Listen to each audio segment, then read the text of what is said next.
ওয়ানফিকু মিম্মা জাআলাকুম মুস্তাখলাফিনা ফি, আল্লাহ যে সব ধন সম্পদ তোমাদেরকে দান করেছেন, এর প্রতিনিধি বানাইছেন, তোমরা তার থেকে আল্লাহর রাস্তায় খরচ করো। এর দ্বারা বোঝানো হচ্ছে ধন সম্পদের আসল মালিক আল্লাহ, তোমার কাছে কিছুদিনের জন্য আমানত রাখা হয়েছে। আর ওই ধনীদেরকে বলা হয়েছে ওয়াল্লাযীনা ফি আমওয়ালিহিম হাক্কুম মা'লুমুন লিস-সাইলি ওয়াল মাহরুম, ধনীদের সম্পদের মধ্যে গরিবদের অধিকার আছে। আল্লাহ রাব্বুল আলামিন বলছেন ধনীদেরকে যে গরিবরা তোমার করুণার পাত্র নয়, বরং তোমাদের সম্পদে আছে তাদের অধিকার, সে অধিকার তোমরা আদায় করে দাও।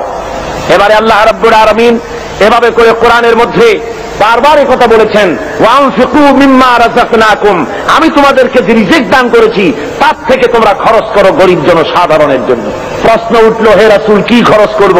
আল্লাহ জবাবটা শিখিয়ে দিলেন, ওয়ায়াসআলুনাকা মাযা ইউনফিকুনা কুলিল আফওয়া।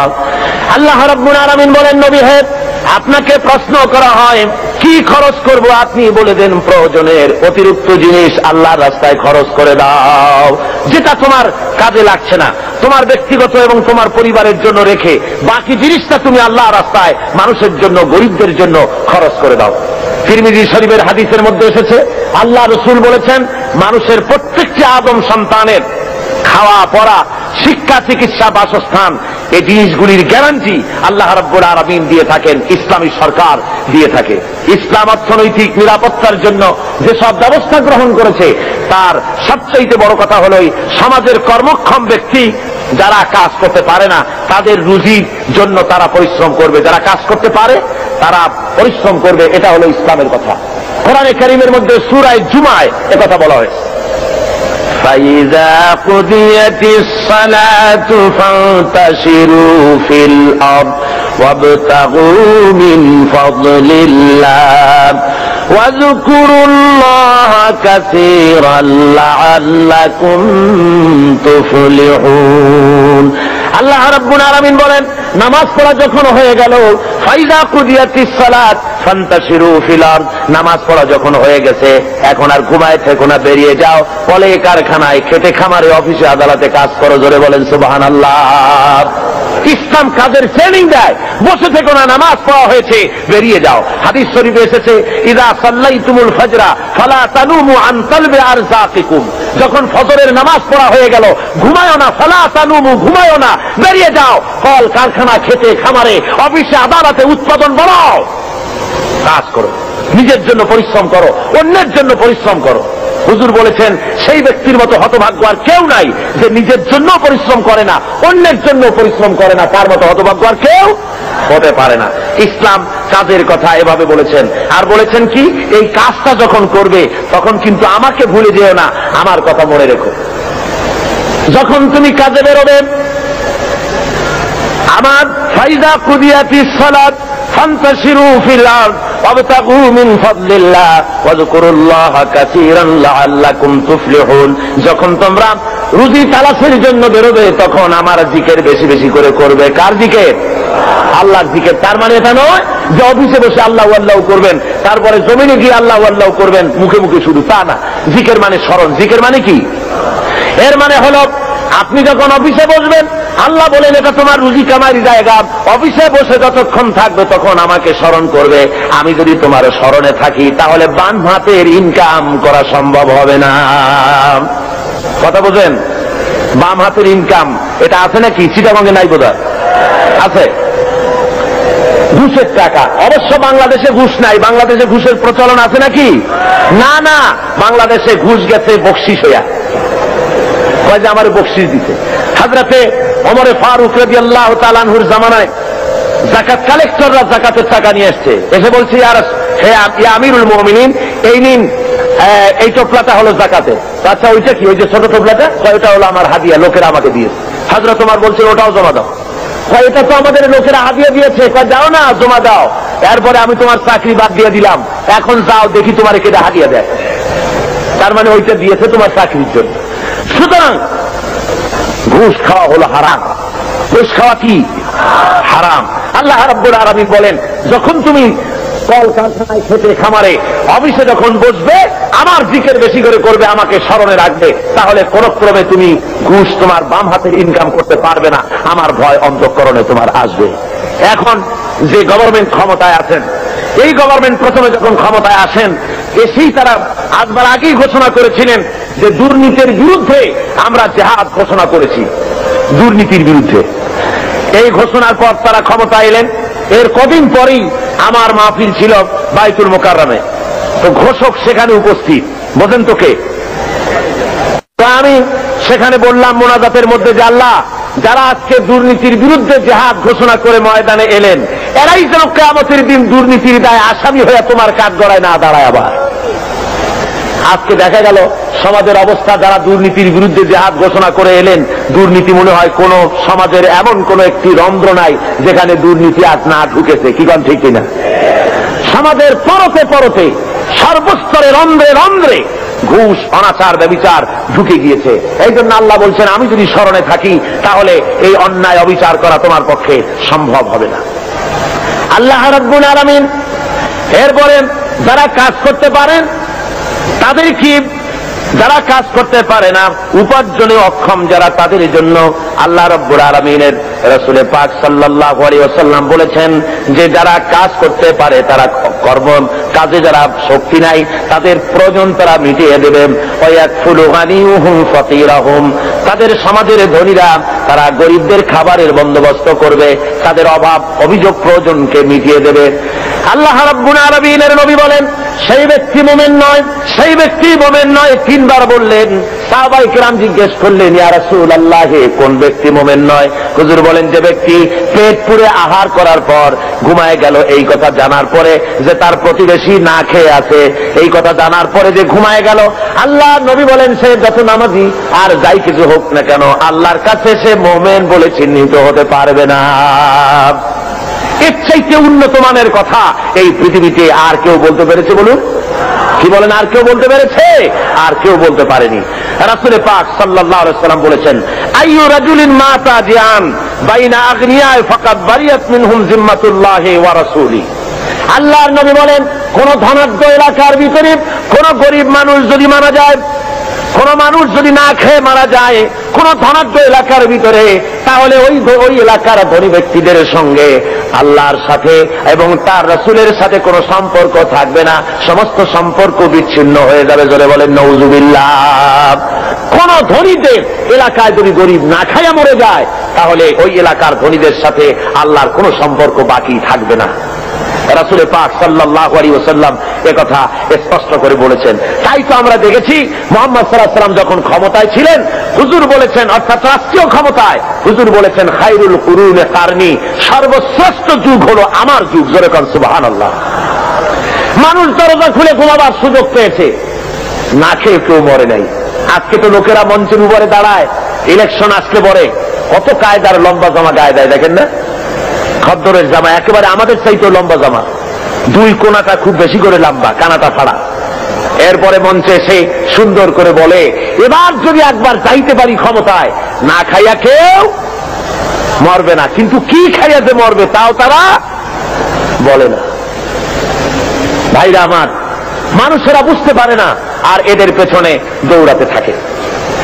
রাসূল পাক সাল্লাল্লাহু আলাইহি ওয়াসাল্লাম ইসলামী বিধানের মাধ্যমে মানুষের খাওয়া পড়ার, শিক্ষা, চিকিৎসা, বাসস্থানের গ্যারান্টি দিয়েছিলেন। রাসূল দুনিয়া থেকে বিদায় হলেন। হযরতে আবু বকর, হযরতে ওমর, হযরতে ওসমান, হযরতে আলী রিদওয়ানুল্লাহ তাআলা আলাইহিম আজমাইন দুনিয়ার বুকে শাসন করেছেন, পৃথিবীকে দেখায়েছেন রাষ্ট্র কেমনে চালায়। নিজেরা না খেয়ে জনগণকে খাবারের বন্দোবস্ত করেছেন। হযরতে ওমর ফারুক রাদিয়াল্লাহু তাআলা আনহু তো রাতের আধারে ঘুরে ঘুরে বেড়াতেন, কে খেয়েছে, কে না খেয়ে আছে, কার বাড়ি অসুখ, কার বাড়ি ভালো, কি অবস্থা, এগুলি রাসূল পাক সাল্লাল্লাহু আলাইহি ওয়াসাল্লামের সাহাবী হযরত ওমর দেখতেন। মানুষের চাপ আর কিছু না। আমি আর ওদিকে লক্ষ্য করবেন না, এদিকে লক্ষ্য করেন।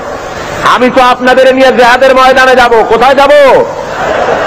সেই রকমের একটা আওয়াজ শুনে, যদি মানুষের চিল্লানি আওয়াজ শুনে যদি ওদিক ফিরে তাকান, তাহলে আপনাদের নিয়ে জিহাদের ময়দানে যাওয়া যাবে? কি বলেন? সাহসী হতে হবে, দুর্জয় সাহসী হতে হবে। এখানে আর কিচ্ছু নাই, মানুষের বসা ছাড়া আর কোনো কিছু হওয়া সম্ভব নয়, যেহেতু এটা কোরআনের মাহফিল। কিসের মাহফিল? জোরে বলেন কিসের মাহফিল? সুতরাং লোকেরা বসতে জায়গা পাচ্ছে না বলে প্রচন্ড ভিড়ে মানুষের অসুবিধা হচ্ছে, আর কিছুই না। আপনারা লক্ষ্য করুন, হযরত ওমর ফারুক রাদিয়াল্লাহু তাআলা আনহু রাষ্ট্রপ্রধান, আর রাসূল এমন রাষ্ট্রপ্রধান বানিয়েছিলেন, একদিকে রাষ্ট্রের প্রধান আর একদিকে মসজিদের ইমাম। জোরে বলেন সুবহানাল্লাহ। রাষ্ট্রপ্রধান তিনি হবেন, সেই এলাকার সবচাইতে বড় মসজিদে ইমামতিও তাকে করতে হবে, সে যোগ্যতা থাকা লাগবে। আমাদের দেশে রাষ্ট্রপ্রধান যত আসছেন, যদি শোনা যায় যে উনি আজকে বাইতুল মুকাররমে ইমামতি করবেন, মুসল্লি পাওয়া যাবে একটাও? কি বলেন, পাওয়া যাবে নাকি? হসপিটালের রোগীরা যদি শোনে যে ডাক্তার নাই, ইঞ্জিনিয়াররা আসছে চিকিৎসা করার জন্য, রুগী থাকবে একটাও? পাও ভাঙ্গা রুগীও হসপিটালের জানালা ভাঙ্গে বাইরে পড়বে ভয়তে, যে কোন জায়গার ইঞ্জেকশন কোথায় করে তার তো ঠিক নেই। সুতরাং লোকেরা বলবে, আল্লাহ এমন প্রেসিডেন্টের পিছনে নামাজ পড়া থেকে আমাকে রক্ষা করো, আমাদের বাঁচাও। রাসূল বানিয়েছিলেন এমন, যিনি হবেন রাষ্ট্রপ্রধান, তিনি হবেন মসজিদের কি ইমাম, তিনি অর্থনীতির ইমাম, তিনি গোটা দেশের ইমাম। একদিকে ইমাম, আর একদিকে স্পিরিচুয়াল ওয়ার্ল্ড, অর্থাৎ আধ্যাত্মিক জগৎ, ইলমে মারফতের শৈল শিখরে আল্লাহ তাকে আরোহণ করিয়েছেন হযরত ওমর। হযরত আলী রাদিয়াল্লাহু তাআলা আনহু, হযরত ওমর ফারুক রাদিয়াল্লাহু তাআলা আনহুর জামানায় খেলাফতের আমলে তিনি স্বপ্নে দেখছেন যেন মুহাম্মদ সাল্লাল্লাহু আলাইহি ওয়াসাল্লামের পেছনে তিনি ফজরের নামাজ আদায় করছেন মসজিদ নববীতে। নামাজ শেষ হয়ে যাওয়ার পর হযরতে আলী রাদিয়াল্লাহু তাআলা আনহু তিনি দেখলেন যে মসজিদের দরজা থেকে একজন বুড়ি প্রবেশ করলো একটা পাত্র নিয়ে। রাসূলের কাছে এসে বলছেন, ইয়া রাসূলুল্লাহ, এই পাত্র ভরা খোরমা আমার বাগানের, আপনি খান, সাহাবায়ে কেরামদের মধ্যে ভাগ করে দেন। রাসূল জিজ্ঞেস করলেন, পাত্রটা নিয়ে, মিয়া তোমার নাম কি? বলছে, আমার নাম জুবায়ের। নাও 5টা। তোমার নাম? আমার নাম সাঈদ। নাও 7টা। তোমার নাম? জাবের। নাও 3টা। তোমার নাম? আমার নাম আবু সাঈদ খুদরি। নাও 6টা। এভাবে ভাগ করতেছেন। দিতে দিতে সর্বশেষ হযরতে আলী, হুজুর বলছেন তুমি কে? হযরত আলী বলেন, হুজুর আমি তো আলী। নাও 1টা। হযরত আলী হুজুরের কাছের থেকে খোরমা নিয়ে নিজের মুখের মধ্যে দিয়ে চিবোচ্ছেন। হযরত আলী স্বপ্নের ভিতরে রাসূলের দেওয়া খুরমার দানা মুখের ভিতরে দিয়ে চিবোচ্ছেন। এমন সময় কানের মধ্যে আজানের আওয়াজ চলে গেল, ফজরের আজানের, আসসালাতু খায়রুম মিনান নাওম। হযরত আলীর ঘুম ভেঙে গেল।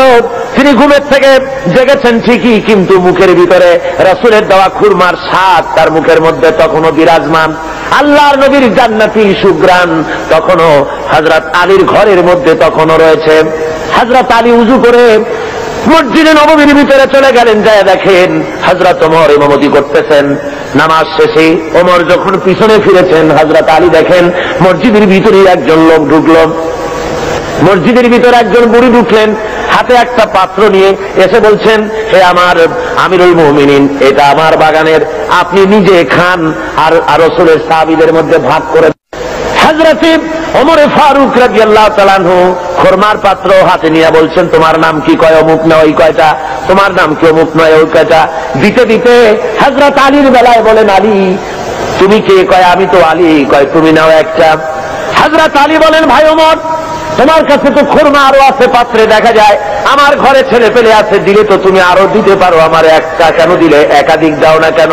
হযরত ওমর বলেন, ওরে আলী, বিগত রজনীতে স্বপ্নের ভিতরে যদি নবী মুহাম্মদ রাসূলুল্লাহ সাল্লাল্লাহু আলাইহি ওয়াসাল্লাম তোমারে একাধিক খোরমা দিতেন, আমি ওমরও তোমাকে একাধিক খোরমা দিয়া দিতাম। কেমন রাষ্ট্রপ্রধান! আমিরুল মুমিনিন হযরত ওমর ফারুক রাদিয়াল্লাহু তাআলা আনহু। মানুষের একদিকে আমিরুল মুমিনিন রাষ্ট্রপ্রধান, আর একদিকে দুয়ারে দুয়ারে ঘুরে বেড়াচ্ছেন, কে খেতে পারতেছে কে খেতে পারতেছে না, সব ঘুরে ঘুরে তিনি দেখতেছেন। একবার তিনি এক মুসলমান বাহিনী, ইসলামী বাহিনী যুদ্ধ করতে গেছে, জিহাদের ময়দান থেকে ফিরে আসতেছে তারা, তিনি খবর নেওয়ার জন্য এগিয়ে গেলেন। খবর নেওয়ার জন্য এগিয়ে গিয়েছেন, প্রতিমধ্যে এক বুড়ির সঙ্গে দেখা। বুড়ি জিজ্ঞেস করেন, তুমি কি জানো হযরত ওমর কোথায় গেছে? হযরত ওমর পথে নিজের পরিচয় দেওয়া সঠিক মনে করলেন না। তিনি বললেন যে ওমর এই দিকে গেছে, নিজের দিকে দেখালেন। বুড়ি মনে করছে ওইদিকে গেছে। হযরতে ওমরের কথার পর বুড়ি বলছে, পথিক তুমি কি জানো ওমর কেমন আছে? কয় হ্যাঁ জানি তো। ভালো আছে? কয় তুমি তো বলছো ভালো আছে, আমি বলি ওমর নিপাত যাক। হযরত ওমর বললেন, মা তা কেন? কয় যে আমি আজকে 3-4 দিন পর্যন্ত বাইরের থেকে এসেছি, আমি মদিনার লোক না, তো আমি এখানে আছি, খলিফার কাছেও যেতে পারি না, আর আমিও আমার খাবার ঠিক মতো পাই না। সেই জন্য অসন্তুষ্ট হয়েছি যে তিনি বলেছেন ফোরাতের কুলে যদি একটি ছাগল একটি কুত্তাও যদি মারা যায় না খাইয়া, আমি ওমর দায়ী হব। তা আমি তো মানুষ, আমি তো খাবার পেলাম না, সেই জন্য আমি অসন্তুষ্ট হয়েছি। তারপরে হযরত ওমর বলছেন, বুড়িমা তুমি ওমরের উপরে খুব নারাজ হয়েছে দেখা যায়। তো হযরত ওমর তো খুব ব্যস্ত, যুদ্ধ চলতেছে বাইরে, আর সমস্ত জিনিস নিয়ে তিনি খুব ব্যতিব্যস্ত আছেন। তা তুমি কি হলে ওমরের প্রতি খুশি হও? বুড়ি বলছে, তোমাকে তো খুব ওমর ভক্ত লোক বলে মনে হয়, তা দাও তো দেখি আমাকে এতগুলো দিনার, তাহলে আমি খুশি হই। হযরত ওমর পকেটে হাত দিয়েছেন সে পয়সাগুলি বের করার জন্য। এমন সময় যে এলাকায় মুসলমানেরা যুদ্ধ করতে গিয়েছিলেন, সেই এলাকা থেকে তারা ফিরে এসে প্রতিমধ্যে হযরত ওমরকে দেখে বলছেন, আমিরুল মুমিনিন খলিফাতুল মুসলিমিন, আল্লাহর শুকর যে আল্লাহ আমাদেরকে জয়ী করেছেন।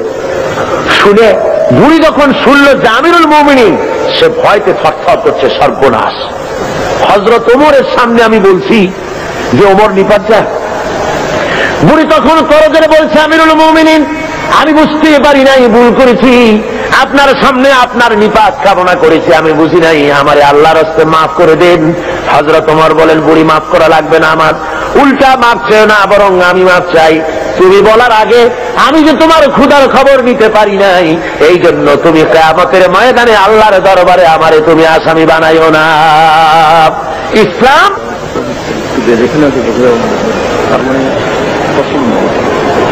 বন্ধুগণ, মানুষের প্রচন্ড ভিড়ে মানুষ মারা যাবার উপক্রম হচ্ছে কোন কোন আশেপাশে।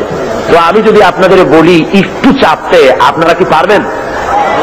আমিও জানি আপনারা পারবেন, কিন্তু দাঁড়াবেন না, কেউ দাঁড়াবেন না, দাঁড়াবার কোনো পারমিশন নাই, বেয়াদবি করবেন না। বসা অবস্থায় একটু এগুন তো, বসা অবস্থায় চতুর্দিক থেকে কেউ কোনো মুসলমান দাঁড়াবে না। বসা অবস্থায় একটু চেপে আসেন আর একটু মহব্বতের সাথে জিকির করেন, লা ইলাহা ইল্লাল্লাহ, খুব জোরে করেন, লা ইলাহা ইল্লাল্লাহ,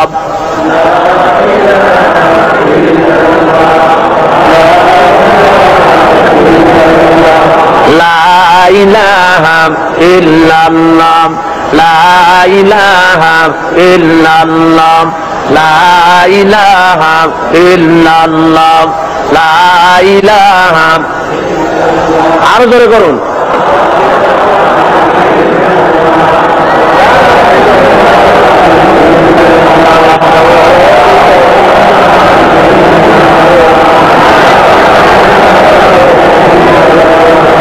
লা ইলাহা ইল্লাল্লাহ, লা ইলাহা, লা ইলাহা ইল্লাল্লাহু মুহাম্মাদুর রাসূলুল্লাহ।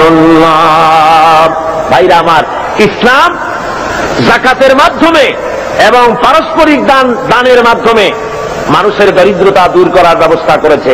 হযরত ওমর ইবনে আব্দুল আজিজ রাহমাতুল্লাহ আলাইহির যুগে বাজারে বাজারে সওরাত করা হতো, যাকাত কে নেবে, যাকাত কে নেবে, একটা লোক যাকাত নেব আমি, এইরকম লোক পাওয়া যায় নাই। জোরে কোন সুবহানাল্লাহ, লোক পাওয়া যায় না। হযরত ওমর ইবনে আব্দুল আজিজ রাহমাতুল্লাহ আলাইহির জামানায় একটা লোক অনেকগুলি যাকাতে সদকার টাকা নিয়ে ঘুরতেছেন, কারে দেবে, গরিব তালাশ করতেছে। তালাশ করতে করতে 3 দিন হয়ে গেছে, পায়নি।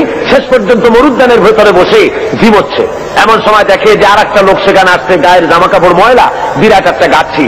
তারে বলছে, আসসালামু আলাইকুম ভাই, আল্লাহ মেহেরবানি আপনারে পাইয়া গেছি, আমি আজকে 3 দিন পর্যন্ত সদকার টাকা নিয়ে ঘুরতেছি, কারে দেবো কোনো লোক পাই না, আপনার মতো একটা গরিব লোক পাইয়া গেছি, আপনি দয়া করে আমার টাকাগুলি নিয়ে আমারে বাঁচা।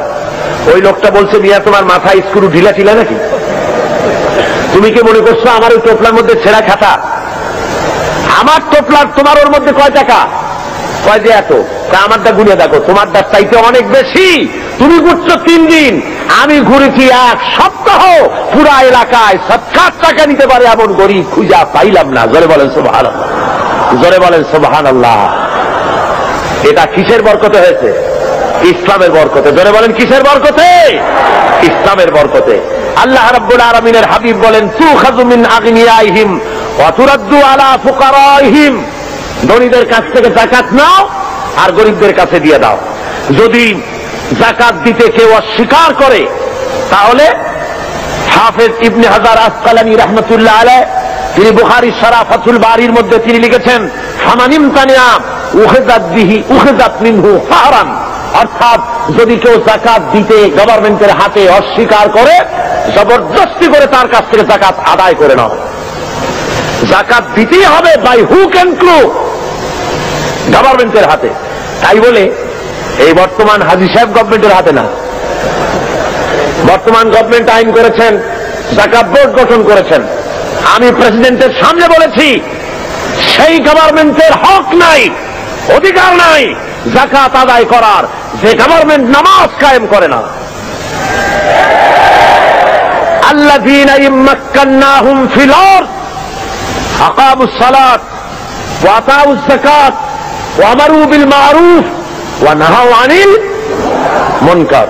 আল্লাহ রাব্বুল আলামিন বলেন, আমি যদি মানুষকে মুমিনদেরকে যদি ক্ষমতায় দেই চারখানা কাজ করবে। কয়খানা বলুন?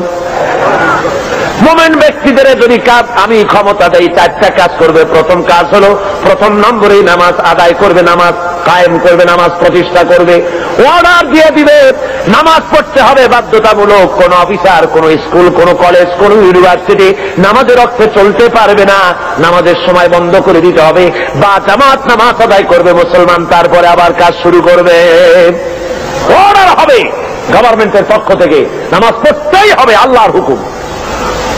অনেকে বলে, কয় হুজুর শুধু তো একটু নামাজ পড়ি না, নইলে আমি লোকটা আসলে খারাপ না।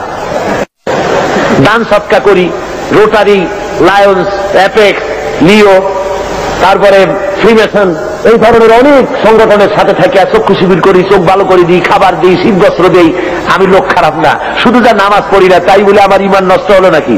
আমি বলি, মিয়া ইমানই তো নাই, তার নষ্ট হবে কি? ইমান থাকার জন্য নামাজ জরুরি। যার নামাজ নাই লা দীনা লিমান লা সালাত লাহু, যার কাছে নামাজ নাই তার কাছে ইমান নাই। সুতরাং নামাজ হল দ্বীনের খুঁটি, ইমাদুদ্দিন, দ্বীনের পিলার। পিলার নাই তো আপনার ছাদ হবে কেমনে, ঘর বাড়ি হবে কেমনে? হইতে পারে? পিলার ছাড়া ঘর বাড়ি হয়? হতে পারে না।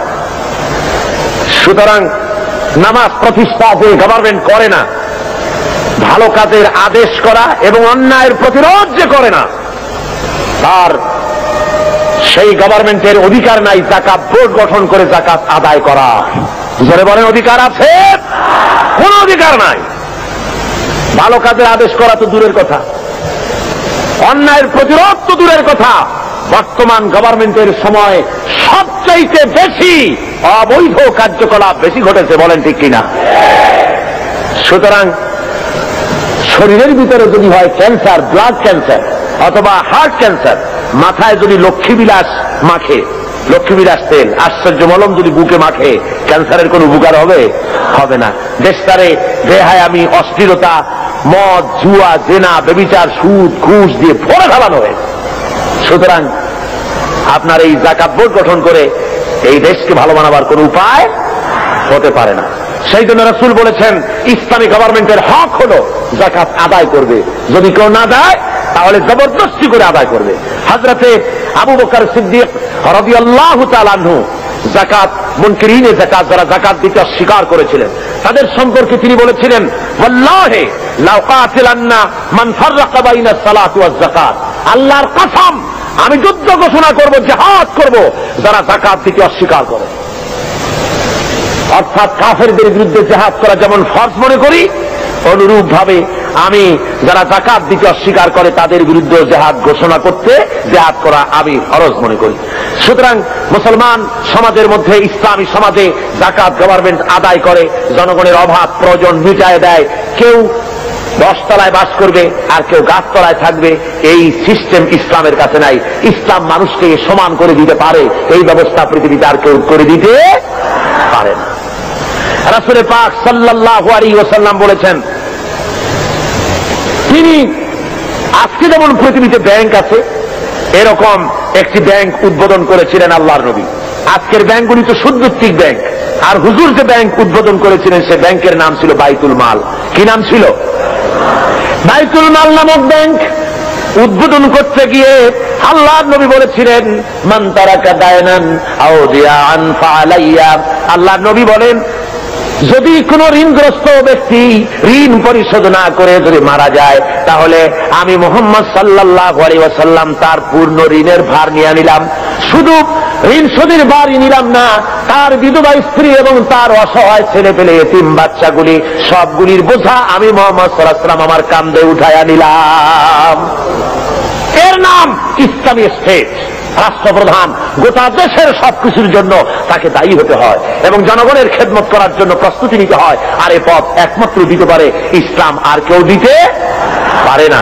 সেই জন্য ইসলাম এই যাকাতের ভিত্তিতে, যাকাত ব্যবস্থার মাধ্যমে জনগণকে ইসলামের পথ দেখিয়েছে, তাদেরকে অভাব অভিযোগ দূর করেছে, খাওয়া পড়া শিক্ষা চিকিৎসা বাসস্থানের গ্যারান্টি দিয়েছে। এই ব্যবস্থা আর কেউ দিতে পারে না। আল্লাহ রাব্বুল আলামিন কোরআনে কারীমের মধ্যে বলেন, কাইলা ইয়াকুনা দুলাতাম বাইনাল আগনিয়াই মিনকুম, তোমাদের কিছু সংখ্যক ধনীদের হাতে যেন সম্পদ পুঞ্জীবিত হয়ে না থাকে, গুটি কয়েক ধনীদের কাছে যেন সম্পদ পুঞ্জীবিত হয়ে না থাকে, বরং তা স্প্রেড করে গোটা সমাজের মধ্যে যেন যাকাত সদকার আকারে তা যেন ছড়িয়ে যায়। আল্লাহ রাব্বুল আলামিন বলেন, কিয়ামতের দিন জাহান্নামীদেরকে প্রশ্ন করা হবে, ইয়াতাসাআলুনা আনিল মুজরিমিন মা সালাকাকুম ফি সাকার। জাহান্নামীদেরকে জিজ্ঞাসা করা হবে, কেন তোমরা আজকে জাহান্নামে এলে? ওরা জবাবে বলবে, ক্বালু লাম নাকু মিনাল মুসাল্লিনা ওয়া লাম নাকু নুতঈমুল মিসকিন। ওরা বলবেন, আমরা নামাজ আদায় করতাম না আর আমরা ফকির মিসকিনদেরকে খেতে দিতাম না, এই কারণে জাহান্নামে এসেছি। এই আয়াত দ্বারা প্রমাণ হলো জাহান্নামে মানুষ যত কারণে যাবে তার মধ্যে দুইটা কারণ হলো বড়। কয়টা কারণ বড়? দুইটি কারণ বড়। একটি হলো নামাজ আদায় না করা, 2 নম্বর হলো এতিম মিসকিন গরিবদেরকে খেতে না দেওয়া। যদি এভাবে করা হয় এ কারণে আল্লাহ তাদের জাহান্নামে দিবেন।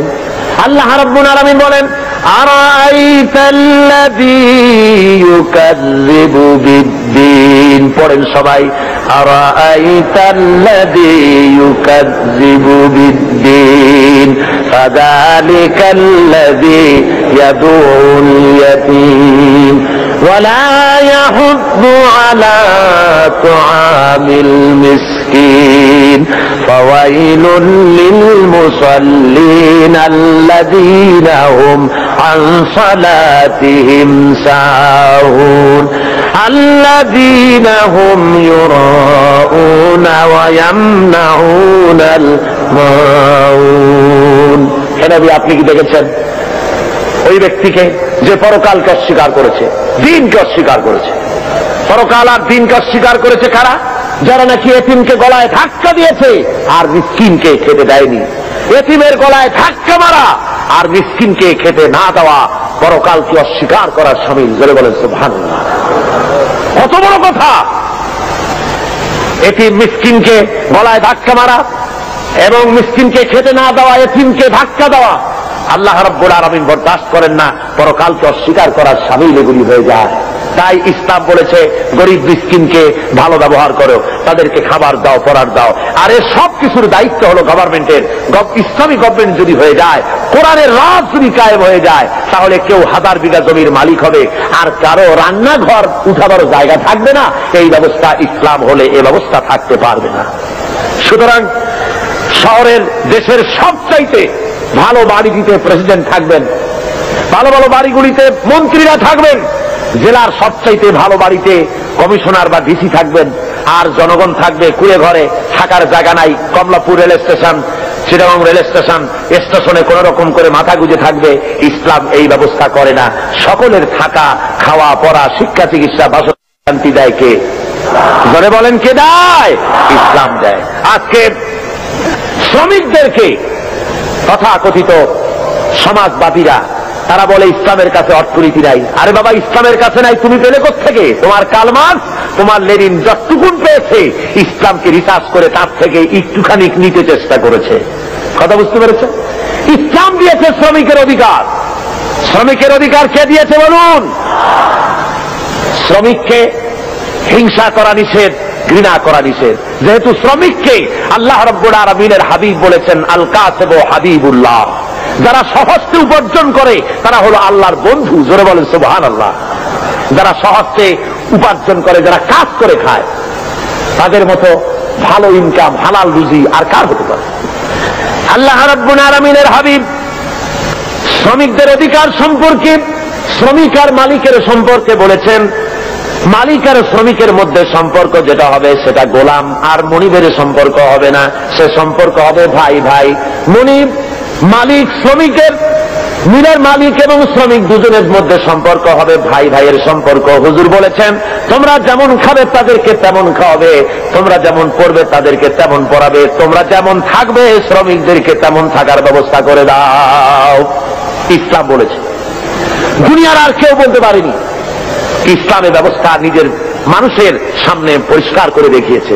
রাসূল পাক সাল্লাল্লাহু আলাইহি ওয়াসাল্লাম বলেছেন শ্রমিকের গায়ের ঘাম শুকিয়ে যাওয়ার আগে তার ন্যায্য প্রাপ্য বুঝিয়ে দাও।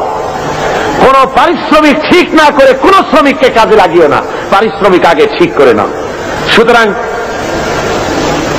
শ্রমিকদের মধ্যে, মনিবের মধ্যে কোনো ক্লাসে স্ট্রাগল হতে পারে না, মালিকের মধ্যে কোনো ক্লাসে স্ট্রাগল হতে পারে না যদি খাওয়া পড়ার এই ব্যবধান যদি না থাকে, সব যদি সমান করে দেওয়া হয়। এই ব্যবস্থা ইসলাম করেছিল। আজকে ইসলামী স্টেট না থাকার কারণে আমার দেশের মধ্যে, আমার দেশের ছেলেপেলেরা ইসলামকে না বুঝে তারা ভিন্ন পথে পরিচালিত হচ্ছে। তারা মনে করতেছে যে সমাজতন্ত্রের মাধ্যমে বুঝি শান্তি আসবে। আমার দেশের কলেজের ছেলেরা, ইউনিভার্সিটির ছাত্ররা তারা মনে করে যে শান্তি আসবে সমাজতন্ত্রের পথে। কোন পথে? এটা আসলে সমাজতন্ত্র না, এটা আসলে হলো 6 মাস তন্ত্র। কি তন্ত্র বলুন? 6 মাস তন্ত্র। ওরা বলে কমিউনিজম, আসলে কমিউনিজম নয়, এটার নাম আসলে হলো কমিউনাইজম। আসলে এটার নাম কি? অর্থাৎ এর চাইতে পচা মতবাদ, এর চাইতে মানবতা বিধ্বংসী মতবাদ আল্লাহর জমিনে আর একটাও হতে পারে না। পৃথিবীতে মানবতা বিধ্বংসী মতবাদ 2টা। জোরে বলেন কয়টা? একটা হলো পুঁজিবাদ আর একটা হলো সমাজবাদ। এই 2টি মতবাদ গোটা দুনিয়ার মানুষকে জ্বালিয়ে পুড়িয়ে শেষ করে দিল। ওই সেদিন লোকেরা বলল যে এইবার দুনিয়ায় শান্তি হবে। কেমনে শান্তি হবে? কয় যে দুনিয়ার 2 মহাশক্তির 2জন শান্তির পায়রা ওয়াশিংটনে মিলিত হচ্ছেন। একজন রাশিয়ার গর্বাচেভ আর একজন কি আমেরিকার রোনাল্ড রিগান। বললেন যে এইবার পৃথিবীতে শান্তি হবে। ওরা হলো শান্তির পায়রা। আমি বললাম ওরাই যদি হয় শান্তির পায়রা, তাহলে পৃথিবীতে অশান্তির শকুন হবে কারা? গোটা দুনিয়াকে জ্বালিয়ে পুড়িয়ে মেরেছে এরা, এই 2 শক্তি। জোরে বলেন ঠিক কিনা? গোটা বিশ্বকে জ্বালিয়ে পুড়িয়ে শেষ করেছে তারা। মাঝারি পাল্লার ক্ষেপণাস্ত্র তারা বন্ধ করতে এসেছে, অর্থাৎ অস্ত্র বেশি হয়ে গেছে, এখন বন্ধ করা ছাড়া পথ কি? পোড়ায় ফেলা ছাড়া পথ কি? নদীতে ডুবাই দেওয়া ছাড়া পথ কি? গোটা দুনিয়ার সমস্ত গরিব রাষ্ট্রগুলিকে পায়ের তলে রেখে তারা শাসন করবে, শোষণ করবে, এটাই হলো তাদের কাজ। আর এভাবে তারা অগ্রসর হতে থাকে। রাশিয়ার সমাজতন্ত্রীরা বলেছে সব সমান করে দেবে, ওরা পারবে সমান করতে। গর্বাচেভের বউ যখন, গর্বাচেভের বেগম রাইসা যখন ওয়াশিংটনে যখন নামলেন প্লেন থেকে, সাংবাদিকরা লিখছেন যে তার যে অর্নামেন্টস, তার যে কাপড় চোপড় শরীরে লাগানো ছিল তা দেখে যুক্তরাষ্ট্রের বড় বড় ধনীত স্ত্রীরা নিজেদেরকে তাদের সামনে নিতান্ত গরিব বলে মনে করবে। সমান করতেছে। তবে একটা কথা বলেছেন উনি, গর্বাচেভ যখন নামলেন সিঁড়ি থেকে তখন একটা কথা বলেছেন। সাংবাদিকরা জিজ্ঞেস করেছেন এই বৈঠক আপনি কি মনে করেন, এই বৈঠক সম্পর্কে? উনি বললেন বৈঠককে আমি খুব ভালো মনে করি। আমি মনে করতেছি যে বৈঠক ঈশ্বর আমাদের সহায় হবেন, ঈশ্বর আমাদের সহায় হবেন। দুনিয়ার পত্র পত্রিকাগুলি কমেন্ট করল নাস্তিক্যবাদী রাশিয়ার প্রেসিডেন্ট, নাস্তিক্যবাদী দেশের প্রেসিডেন্ট বলছেন ঈশ্বর সহায় হবে। কথাটা মন্দ না, ভূতের মুখে রাম নাম। কথা বুঝতে পারছেন? তবে আজকে একটি জিনিস ভালো লক্ষ্য করা যাচ্ছে, তাহলে এই গর্বাচেভ আগের মতো অন্যান্য প্রেসিডেন্টের মতো নন, বরং তিনি ভিন্ন চিন্তা করতেছেন। দুনিয়ার বুকে গণতন্ত্র ছাড়া যে পথ নাই, গণতন্ত্রই একমাত্র মানুষকে কল্যাণ দিতে পারে, কমিউনিজমের মতবাদে শান্তি আসতে পারে না, এ কথাটি মনে হয় তার মাথার মধ্যে কিছুটা ঢুকেছে। তাই পুঁজিবাদী গণতন্ত্রের সাথে হাত মিলাবার চেষ্টা করতেছে। কিন্তু শেষ রক্ষা হবে না, পুঁজিবাদও পৃথিবীকে বাঁচাতে পারবে না, আর সমাজবাদও পৃথিবীর ক্ষুধা দারিদ্র্য থেকে গোটা বিশ্বকে বাঁচাতে পারবে না। এই পৃথিবীকে যদি বাঁচাতে হয় তাহলে বাঁচাতে পারবে কে বলুন? জোরে বলেন, কে বাঁচাতে পারবে? ইসলাম বাঁচাতে পারবে, আর কেউ বাঁচাতে পারবে না এই পৃথিবীকে। এই পৃথিবীকে বাঁচাবার জন্য একমাত্র ইসলাম। সুতরাং ইসলাম ছাড়া অন্য কোন মতবাদ মানতে আমরা রাজি না। কি বলেন, আপনারা রাজি? ওরা বলে সব সমান করে দেব। আমার বিরুদ্ধে তারা অভিযোগ তোলে, আমি সমাজতন্ত্রের বিরুদ্ধে কথা বলি, কমিউনিস্টদের বিরুদ্ধে কথা বলি।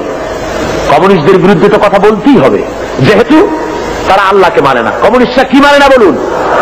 জোরে বলেন, কি মানে না? কমিউনিস্টরা নাস্তিক, তারা আল্লাহকে অস্বীকার করেছে। মার্কস অ্যান্ড এঙ্গেলস এই বইয়ের ভিতরে 385 পৃষ্ঠায় এর মধ্যে লেখা হয়েছে যে ধর্ম হলো একটি ধর্ম মানুষেরা নিজেরা তৈরি করেছে। ধর্ম বলতে আসলে কোনো জিনিস নাই। কার্ল মার্কস তার on step forward to step back বইয়ের মধ্যে লিখেছেন ধর্ম হলো মানুষের জন্য আফিম।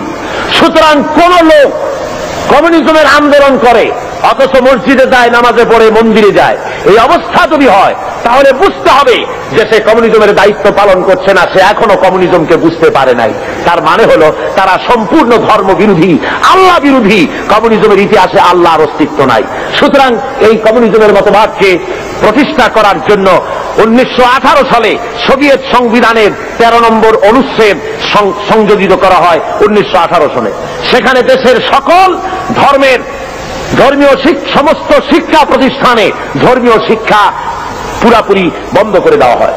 এবং 1921 সালে রাশিয়ার বুকে বিভিন্ন ধর্মীয় প্রতিষ্ঠানগুলি, মসজিদ মাদ্রাসাগুলি, হাজার হাজার মসজিদ মাদ্রাসা তারা ক্লাব করেছে, সিনেমা হলে পরিণত করে দিয়েছে।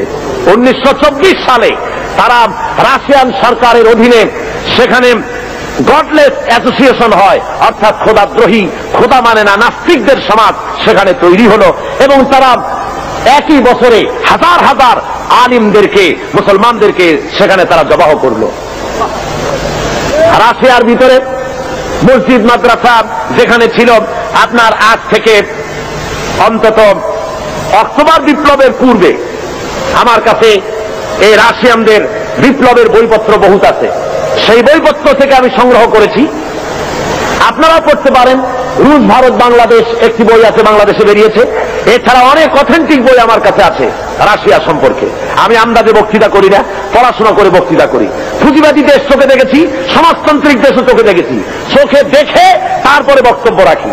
অক্টোবর বিপ্লবের পূর্বে সোভিয়েত রাশিয়ায় মসজিদের সংখ্যা ছিল 26,279টি, আর 1959 সনে এসে এই মসজিদ দাঁড়িয়েছে 1200-তে। এরপরে এই মসজিদের সংখ্যা আরো কমে গেছে, অর্থাৎ মসজিদগুলি ক্লাব বানানো হয়েছে, নাট্যশালা বানানো হয়েছে, আর যুব কমিউনিস্টদের তাস, পাশা, জুয়া খেলার অফিসে পরিণত করা হয়েছে। জোরে কর নাউজুবিল্লাহ। রাশিয়ার ভিতরে মুসলমানদের জোহরের নামাজ পড়া নিষেধ, আসরের নামাজ পড়া নিষেধ। নামাজ পড়লে পরে তাহলে উৎপাদন কমে যাবে, সেই জন্য নামাজ পড়তে দেওয়া হয় না। খাতনা করা নিষেধ। হজ তো করতেই পারে না, হজ করার কোন সুযোগ তাদের কাছে নাই, যেহেতু ব্যক্তি মালিকানা নাই, হজ করবে কেমনে? যাকাত দেওয়ার তো প্রশ্নই ওঠে না। এই অবস্থা হলো সেই সমাজে। মানুষেরা সবচাইতে বেশি দুঃখে কষ্টে সেখানে আছে। বিশ্বকবি, কবি সম্রাট আল্লামা ইকবাল রহমাতুল্লাহ আলাইহে তিনি ওই রাশিয়া সফর করে তিনি বলেছিলেন দুঃখ করে, আয়ে তয়রে লাহুতি উসরে যেতে মত আছি, জিস রিজক সে আতি হো পরওয়াজ মে কোতাহি। যে রিজক তোর হরিল আজাদি, নীল আকাশের আলো, তাহার চাইতে স্বাধীন মরণ হাজার গুণে ভালো। যে রুজি খেতে গিয়া হে উড্ডয়নশীল পাখি, যে রিজেক্ট খেতে গিয়ে তোমার স্বাধীনভাবে ওড়া বন্ধ হয়ে গেছে, ওড়ার স্বাধীনতা বন্ধ হয়ে গেল, তার চাইতে তোমার স্বাধীনভাবে না খেয়ে মরে যাওয়া অনেক ভালো ছিল। রাশিয়ার বুকে লোকেরা কথা বলার অধিকার পায় না। পত্রিকা গভর্নমেন্টের, টেলিভিশন গভর্নমেন্টের, সে দেশের তাদের রেডিও গভর্নমেন্টের, প্রচার মিডিয়া সব গভর্নমেন্টের হাতে, জনগণের কাছে কিছু নাই। এই এলাকায় যদি 10,000 লোক খতম করে দেওয়া করে, পাশের 1 মাইল দূরে লোকদের জানার কোনো উপায় নাই। প্রত্যেকটা মানুষের পেছনে গোয়েন্দা লাগানো রয়েছে।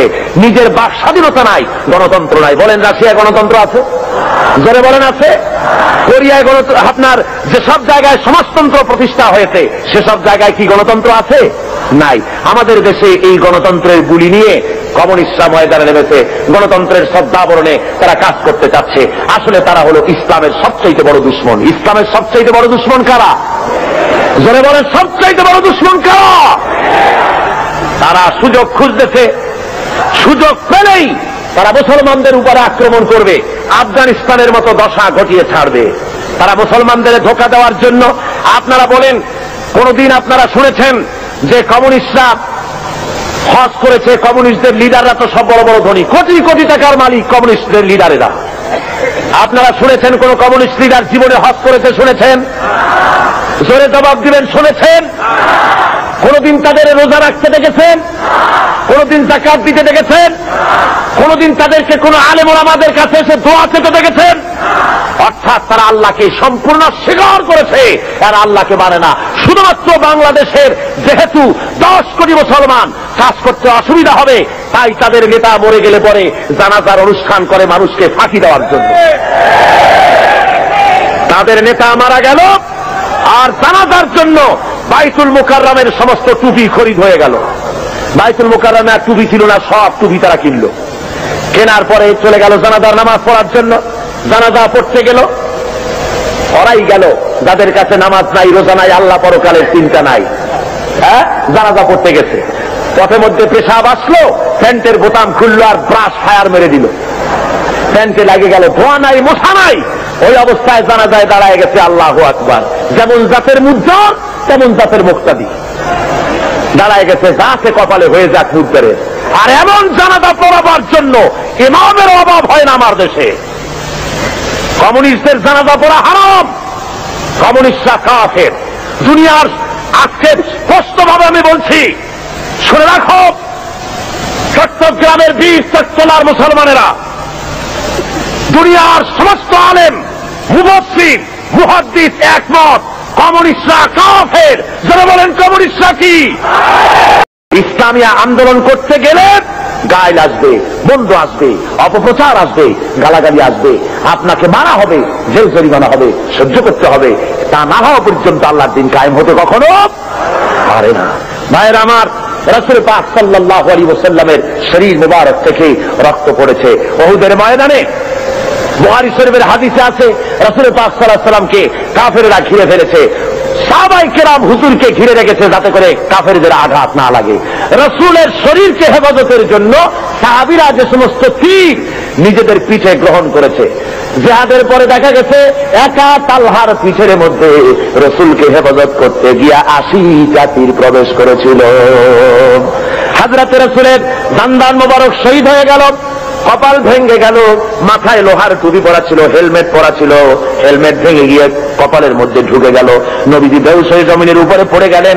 খুশে যখন এসেছেন নবীজি, তখন কপালের উপরে হাত ঘুরাইয়া যখন এনেছেন, তাকায় দেখেন হাত দুইটা রক্তে ভরে গেছে। হুজুর তখন বলেন, আহারে, এই জমিনের, এই এলাকার, এই জাতির কল্যাণ কেমন করে হতে পারবে যেই জাতি তার নবীর চেহারা রক্ত দিয়া লাল বানাইয়া দিল।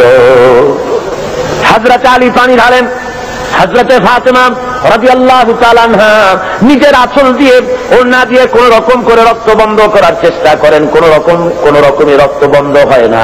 হাদিস শরীফে এসেছে, এবার হযরত ফাতেমা তিনি চলে গেলেন, আগুন তিনি খেজুরের বোনাম, খেজুরের পাতা দিয়ে বোনানো চাটাই, ওই চাটাই পোড়াইয়া ছাই বানাইয়া হুজুরের কপালের ভিতরে ঢুকাই দিলেন, রক্ত বন্ধ হয়ে গেল। কিন্তু চতুর্দিকে ছড়ায় গেছে আল্লাহর নবী নাই, নবী শহীদ হয়ে গেছেন। মদিনার মানুষেরা পাগলের মতো হয়ে গেল, এতিমের মতো হয়ে দৌড়ানো শুরু করে দিল, দৌড়ানো শুরু করে দিয়েছে। এক বুড়ি শুধু দৌড়ায়। জিজ্ঞেস করেন, একজন সাহাবী, দৌড়াও কেন?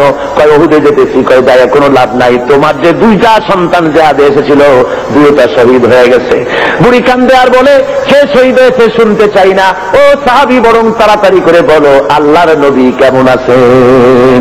আবার দৌড়ায় আর একজনে বলে, বুড়ি যাও কই? কয়, যাচ্ছি উহুদের ময়দানে। কয়, কোনো লাভ নাই, কোনো লাভ নাই, তোমার যে স্বামী এসেছিলেন জেহাদের ময়দানে তিনিও শহীদ হয়ে গেছেন। মেয়ে লোকটি কাঁদে আর বলেন, ও আল্লাহর নবীর সাহাবী, কে শহীদ হয়ে গেছে শুনতে চাই না, বরং তাড়াতাড়ি করে বলো আল্লাহর নবী কেমন আছেন। আরে ওই মেয়ে লোক দৌড়াতে দৌড়াতে সাহাবায়ে কেরাম পরিবেষ্টিত হুজুরের কাছে পৌঁছে গেছেন, যে দেখেন আল্লাহর নবী জিন্দা আছেন।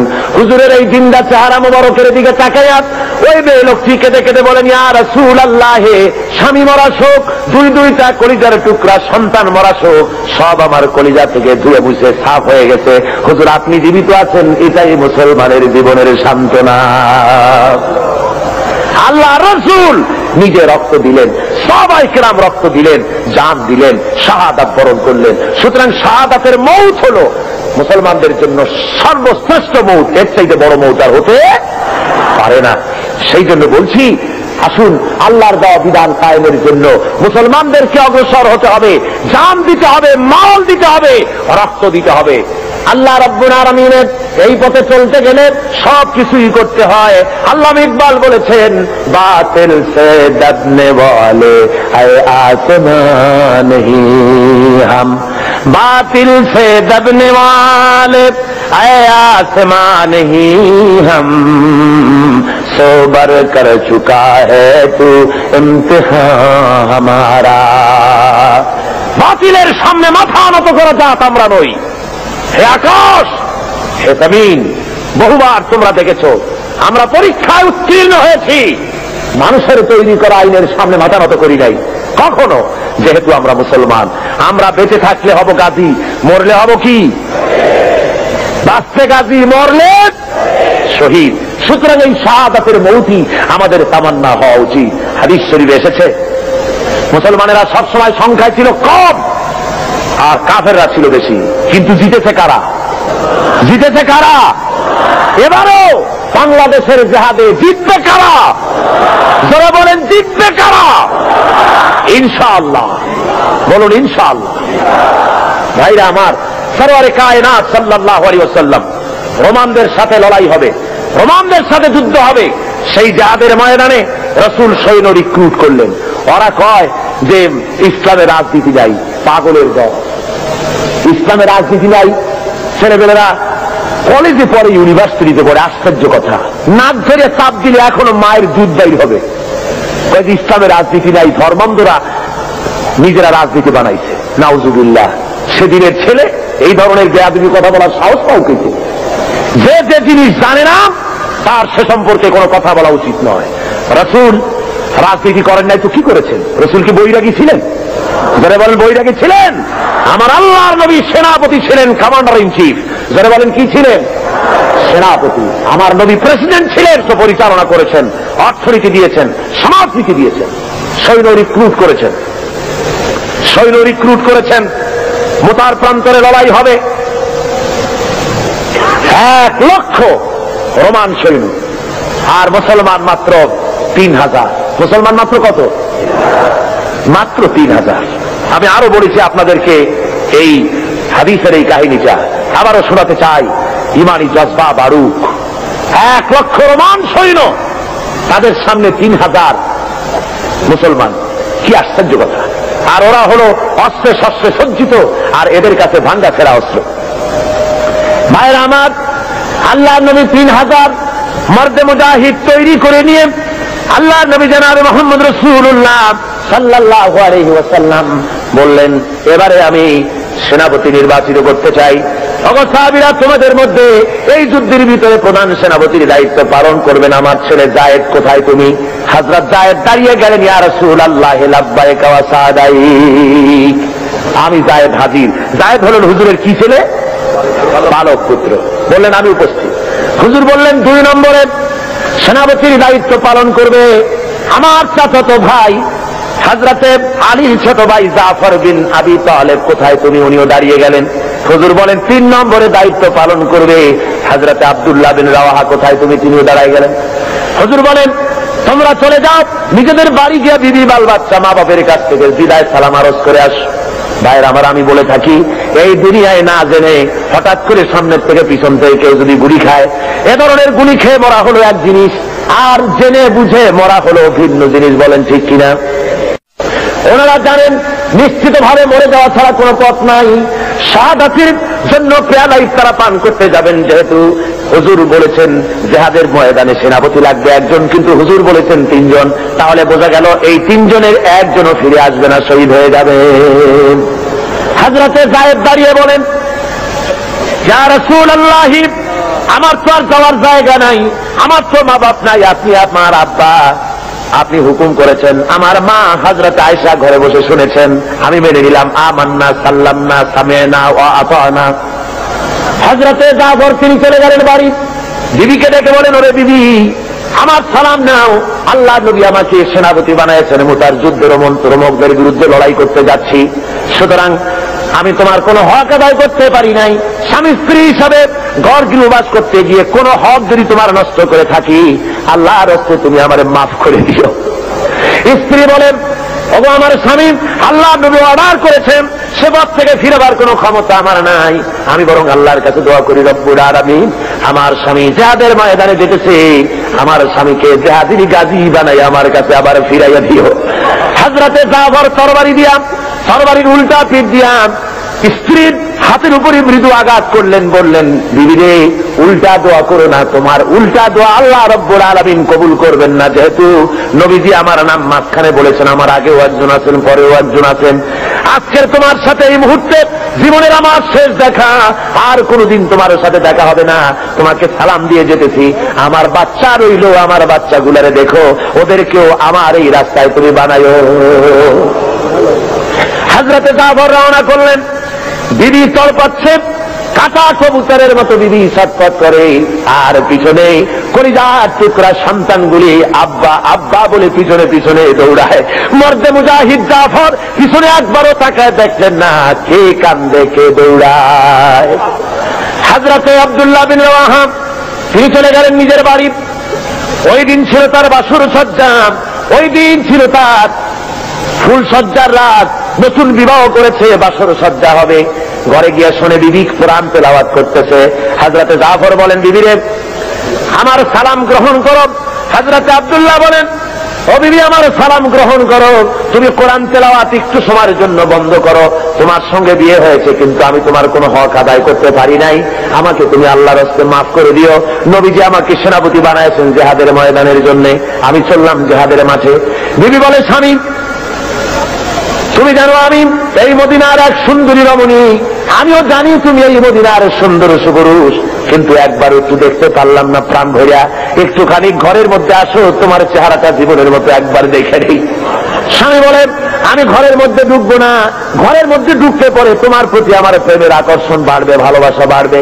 বিবি বলে, আল্লাহর কসম, প্রেম নিবেদন করব না, ঘরের মধ্যে ঢুকতে পরে শুধু একটি বারের জন্য আমি চেহারাটা দেখে রাখবো, যাতে করে কিয়ামতের দিন আল্লাহর দরবারে অগণিত মানুষের মাঝে তোমারে আমি স্বামী বলে এই জন্য গ্রহণ করে নিতে পারি। হযরতে আব্দুল্লাহ বলেন, ওগো প্রাণের স্ত্রী, যদি তাই হয় সেজন্য আমাকে দেখার কোনো দরকার নাই, আমি শহীদ হওয়ার পর যদি তুমি ধৈর্য ধারণ করে থাকো, তাহলে আল্লাহ রাব্বুল আলামিন কিয়ামতের ময়দানে তোমাকে আমাকে স্বামী স্ত্রী হিসাবে পরিচয় করাইয়া দিবেন। তিনজন চলে গেলেন, 3000 সৈন্য নিয়ে চলে গেলেন তারা মোতার প্রান্তরে। 1 লক্ষ রোমান সৈন্যদের বিরুদ্ধে লড়া হলো। লড়তে লড়তে ময়দানে দেখা গেল মুসলমানেরা, হযরত যায়েদ মুসলমানদের ভিতর থেকে শাহাদাত বরণ করলেন, অনেক কাফের মারা গেল। এবার হযরতে জাফর ঝান্ডা হাতে নিয়ে সামনে অগ্রসর হতেছেন। কাফেরেরা হযরত জাফরকে ঘিরে বেড়েছে, হযরতে জাফরের বাম হাতে কোপ মেরেছে, হযরত জাফর ডান হাতে ঝান্ডা নিলেন, ডান হাতে কোপ মেরেছে। এবার দুটো হাত ঝুলে পড়লো, কাটা দুইটা হাত দিয়া ইসলামের ঝান্ডা বুকের সাথে জড়াইয়া ধরিয়া পাশের সাহাবীকে ডেকে বলে, আল্লাহর নবীর সাহাবী, নবীজিকে আমার বিদায় সালাম বলে দিও, আর নবীকে বলে দিও, আল্লাহ নবীর হুকুম মোতাবেক ইসলামের পতাকা যতক্ষণ পর্যন্ত শরীরের মধ্যে রুহু ছিল, আমি পতাকা মাটিতে পড়তে দেই নাই। আমার মনে হয় আমি শহীদ হয়ে যাব, যেহেতু আমার নাকের মধ্যে এখন আমি আল্লাহ পাকের জান্নাতের সুঘ্রাণ পেতেছি। ভাইরা আমার, হযরতে জাফর শহীদ হয়ে গেলেন। এরপরে হযরতে জাফর শহীদ হওয়ার পর হযরতে আব্দুল্লাহ এবং হযরত আবু উবায়দা দুইজনে এলেন এই পতাকা ধারণ করার জন্য। কয়, আমরা গেলাম পতাকা আনতে, দূর থেকে দেখি পতাকা উঠতেছে, মনে মনে ভাবলাম এই পতাকা কে উড়ায়, কে ওখানে আমাদের আগে কে গেল। যায় দেখি হযরতে জাফরের হাত পাও গুলো ওরা কেটে ফেলেছে কাফেরেরা। ডান হাত কেটে একদিকে ফেলেছে, বাম হাত আর একদিকে, দুই পা কেটে দুই দিকে ফেলে দিয়েছে, দেহটা একদিকে ফেলে দিয়েছে, আর শুধু মাথা, শুধু কল্লাম একদিকে পড়ে থেকে ইসলামের পতাকা কামড়াইয়া ধরা উঁচা করে রেখে দিয়েছেন। ভাইরা আমার, হযরতে আবু উবাইদা বলেন, আমি হযরতে জাফরের মাথা, পা, হাত এবং দেহ সব এক জায়গায় করে পায়ের তালু থেকে শুরু করে পেছানি পর্যন্ত চুমা খাইলাম, কাফনের কাপড় পরাইয়া দাফন করে দিলাম, রক্ত মাখা শরীর নিয়া। যেহেতু যারা শহীদ হয়ে যায় তাদেরকে গোসল করানো হয় না, অমিয়া শহীদ হওয়া বড় সোজা ব্যাপার না, কঠিন ব্যাপার। শাহাদাতের মউত এত বরকতপূর্ণ মউত, রক্ত মাখা জামা গায়ে দিয়া, জুতা জামা যা থাকে ওই অবস্থায় তাকে কবরের মধ্যে শোয়াই দেওয়া হয়, গোসল দেওয়ানো হয় না। যেহেতু কবি বলেছেন, বামা হাসার গার খোদা পুরসিদ বগোয়মদার জবাবে ও শহীদে খঞ্জরে ইশকাত গওয়াহি আকাফুন্দারম।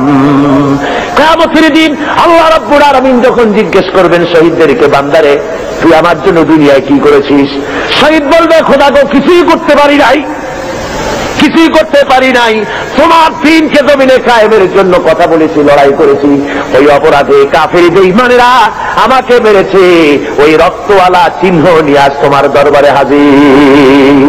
আল্লাহ রাব্বুল আলামিন বলবেন, শহীদ রে তুই জীবনের মায়া করলি না, বিবি বাল বাচ্চার মায়া করো নাই, আমার জন্য তুই জীবন দিয়া দিলি, তোরে আজ আমি কোনো হিসাব নিব না, বিনা হিসাবে আমার বেহেশতে চলে যা। ভাইরা আমার, হযরতে জাফর কবরকে কবরে রাখা হলো। হযরতে আবু উবাইদা বলেন, স্বপ্নের ভিতরে আমি দেখি, রাত্রে ঘুমাইয়াম, স্বপ্নে দেখি হযরতে জাফর বেহেশতের মধ্যে ফেরেশতাদের সঙ্গে উড়ে বেড়াতেছে। আমি জিজ্ঞাসা করলাম, জাফর রে, আল্লাহ রাব্বুল আলামিন তোমার সাথে কি ব্যবহার করেছেন? হযরতে জাফর বলেন, ওরে আবু উবাইদা, আল্লাহ আমাকে জান্নাতের সব নাজ নেয়ামত দান করে আমাকে বলেছেন, জাফর তুই আমার কাছে আর কি চাস? আমি বলেছি, আল্লাহ কিচ্ছুই চাই না, আর একবার জমিনে পাঠাও, এইবার যদি জমিনে যেতে পারি কাফেরদের বিরুদ্ধে লড়াই করে তোমার দিন কায়েমের জন্য তোমার দেওয়া এই জীবনটা তোমার জন্য আর একবার দিয়ে আসবো। যেহেতু শাহাদাতের মওতের চাইতে ভালো মওত আল্লাহর জমিনে আর নাই, করে বলেন সুবহানাল্লাহ। শাহাদাতের মওতের তামান্না যদি কারো না থাকে, হাদিস শরীফে এসেছে, যদি জিহাদের তামান্না, জিহাদের ইচ্ছা, বাসনা কারো মনের মধ্যে না থাকে, মউত হবে মুনাফিকের মউত। কিসের মউত হবে? মুনাফিকের মউত। সুবহানাল্লাহ। মিশকাত শরীফের হাদিসে এসেছে, একবার হুজুর সাল্লাল্লাহু আলাইহি ওয়াসাল্লাম এক জানাজায় হাজির হয়েছেন। হযরত ওমর রাদিয়াল্লাহু তাআলা আনহু বলছেন, হুজুর আপনি এই লোকটার জানাজা পড়বেন? এই লোকটা ইসলামের ব্যাপারে এই ক্ষতি করেছে, এই করেছে, সেই করেছে, নানান কথা উনি তুললেন। হুজুর উপস্থিত জনতাকে জিজ্ঞেস করলেন, ওই মেয়ারা, এই লোকটা সম্পর্কে তোমাদের কোনো ভালো কাজের রিপোর্ট আছে, জানো কিছু? কেউ কিছু কয় না। একজনে দাঁড়ায় কয়, হুজুর আমার কাছে একটা রিপোর্ট আছে। কি? কয় যে একবার আমি দেখেছি একটা ইসলামের মুজাহিদ দল জিহাদ করে রাত্রে এক জায়গায় তাবু গেড়ে তারা বিশ্রাম আরাম করতেছিলেন, আর আমি এই লোকটাকে দেখেছি সারা রাত দাঁড়িয়ে দাঁড়িয়ে মুজাহিদদেরকে পাহারা দিয়েছে, যাতে করে এই মুজাহিদদের কারো কেউ অত্যাচার করতে না পারে, রাত্রে আক্রান্ত না হতে পারে, সেই জন্য সারা রাত এই লোকটা দাঁড়ায় দাঁড়ায় পাহারা দিতে আমি দেখেছি। হুজুর জানাজা পড়লেন, মিশকাত শরীফের হাদিস। হুজুর জানাজা নিজে পড়লেন, জানাজা পড়ে কবরের মধ্যে রেখে আল্লাহর নবী বলেন, ও কবরওয়ালা, তোমার সাথীরা তোমাকে বলে জাহান্নামী, আর আমি নবী মুহাম্মদ রাসূলুল্লাহ সাল্লাল্লাহু আলাইহি ওয়াসাল্লাম সাক্ষী দিতেছি যে সব তুমি আল্লাহর জান্নাতি। সুবহানাল্লাহ, সুবহানাল্লাহ। হুজুর বলেন, ওমর, মানুষের শুধু বাহ্যিক দিকটাই দেখতেই দেখো না, তার অন্তরের আবেগ মহব্বতের দিকটাও দেখো, যত্নটাও দেখো। জোরে বলেন সুবহানাল্লাহ।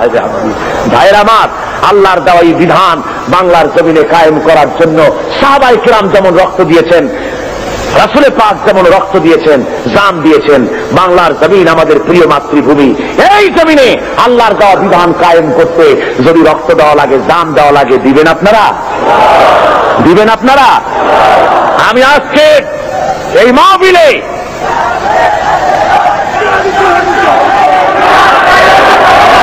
আমি আপনাদের বলতে চাই, বাংলাদেশে আল্লাহ যদি মেহেরবানি করেন ইলেকশন আসতে পারে, পারে না? পারে কিনা? আল্লাহ মেহেরবানি করলে ইলেকশন আসবে, কিন্তু সেই ইলেকশন আসলে পরে গণতান্ত্রিক পদ্ধতিতে আল্লাহর দ্বীন কায়েম হওয়ার পথ আছে, সুযোগ আছে। যে কোন আদর্শকে সফলতার শীর্ষে পৌঁছে দেওয়ার জন্য দুইটা পথ, একটা বিপ্লব আর একটা হলো গণতন্ত্র। বিপ্লবের পথ রক্ত পিচ্ছিল, আর গণতন্ত্রের পথ সহজ এবং সাবলীল। আমাদের দেশে গণতন্ত্রের পরিবেশ আছে, আছে না? গণতন্ত্রের পরিবেশ আছে। এই গণতান্ত্রিক পরিবেশে যদি গণতন্ত্র আসে, ইলেকশন যদি হয়, তাহলে এবারের ভোটগুলি যাবে কোথায়? কাদের কাছে যাবে? ধরে বলেন, ইসলামের কাদের কাছে দিবেন? কিন্তু বসন্তের কোকিল আছে এক রকমের। বসন্তের কোকিল চেনেন? নাম শুনছেন, চেনেন না। বসন্তের কোকিল কারে বলে? সারা বছরে খোঁজ নাই, বসন্তের সময় কু কু করে, ঠিক কিনা? ইলেকশন আসতে পরে এক শ্রেণীর হুজুর আসবেন, সারা বছর রাজনৈতিক ময়দানে নাই, জেলে নাই, জরিমানায় নাই, কোথাও নাই। অতদলীয় মোর্চা, অতদলীয় নেতা, লোক নাই, জন নাই, এসে পাগড়ি মাথায় দিয়ে বলবে, ইসলাম গেল, আসুন আপনারা সবাই ভোট দিয়ে আমারে প্রেসিডেন্ট বানায় দেন। এরকম হুজুর, এ ধরনের পীর সাহেব, এ ধরনের কোন মৌলানা সাহেব দাঁড়াই দিতে পারে, আমারে ভোট দেন। এখন বলেন, যে লোকটার কোনো অফিস নাই, লোক নাই, কর্মী নাই, কিছু নাই, ইলেকশনের জন্য দাঁড়াইলো, আপনি বরকতের জন্য ভোট দিলেন, ইসলামের ভালো হবে না ক্ষতি হবে? ধরে বলেন কি হবে? এই নেতা তো হুজুর সাল্লাল্লাহু আলাইহি ওয়াসাল্লামকে বানাইতে চাইছিল আবু জেহেল। নেতারা বানাইতে চাইছিল না, হুজুরকে নেতৃত্ব দিতে চাইছিল না? হুজুর নেতৃত্ব নিয়েছিলেন? কেন নেন নাই? হুজুর বুঝেছিলেন, এখন যদি আমি প্রেসিডেন্ট হই, তাহলে আবু জাহেল হবে কি প্রধানমন্ত্রী, ইসলামের সর্বনাশ হয়ে যাবে। লোক বানাইছেন 13 বছর বসে। সুতরাং ওই সমস্ত লোক ইলেকশনের সময় ময়দানে আসবে, যাদের লোক নাই, জন নাই, অফিস নাই, সারা দেশে কেউ নাই, ঢাল নাই, তরবারি নাই, নিধি নাম সর্দার। ইসলাম গেল, তাড়াতাড়ি ভোট দাও। লোকেরা মনে করলো হুজুরে ভোট দিয়ে একটুখানি সওয়াব কামাই করি, হুজুরে ভোট দিলেন।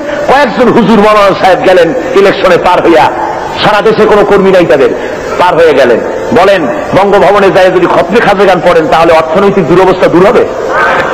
খতমে তাসমিয়া যদি পড়ে, খতমে নারিয়া, মিলাদ শরীফ বারবার যদি পড়ে পার্লামেন্টে, তাতে কি বালা মুসিবত, দেশের অর্থনীতি, সমাজনীতির মুসিবত কি কমবে? কমবে না, বরং সেখানে আপনাকে এই কাজ থেকে আপনাকে বিরত থাকতে হবে, দেখতে হবে কারা দাঁড়িয়েছে। অনেকে আমাকে বলেন, হুজুর বলেন তো ইসলামের কথা, কিন্তু দল তো অনেক, কোন দলে যাব? ইসলামের নামে কত দল, কোন দলে যাব? আমি জিজ্ঞেস করি, দল বলতে বুঝেন নাকি?